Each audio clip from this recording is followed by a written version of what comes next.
The Bronx is a really special place because it's a place that welcomes everyone.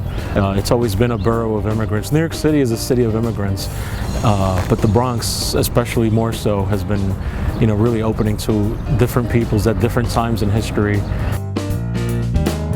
So right now we are at Betances Houses, which is part of NYCHA, and this is the Betances Senior Center. It's a really important fixture of our community, and thanks to City Council Speaker Melissa Mark-Viverito, who recently approved $1.8 million in funding for the renovation for capital improvements for such a critical asset for the community, which goes to show how much District 8 cares about everyone, from the kids across the street at St. Mary's Park to the seniors on the other side of the street. And speaking of green spaces, we had the Randall's Island connector after so many years languishing and waiting to get the connector constructed and open for the public.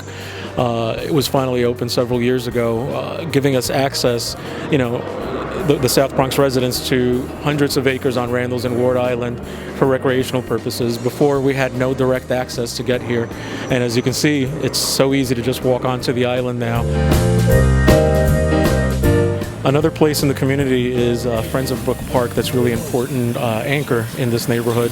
And again, thanks to the support of the speaker, it's been able to continue the work that it does, because it's not just the space where people come to, but it's also a space where the people who volunteer there go out into the community. For a long time, we had politicians who all they did was just campaign every 4 years, and they would work. That's one of the problems that we had in the Bronx, was the politicians. They would only work for your vote, but in between those election years, you really didn't see much going on. You didn't see many of them really doing anything. And one of the things that I really do appreciate about our City Council Speaker Melissa Mark-Viverito is that since day one she's been hands-on. She's an accessible politician. She's not just a politician, to many people. She's someone who actually you can approach and talk to, and that's very unusual, not just for politicians in general, but someone at her level.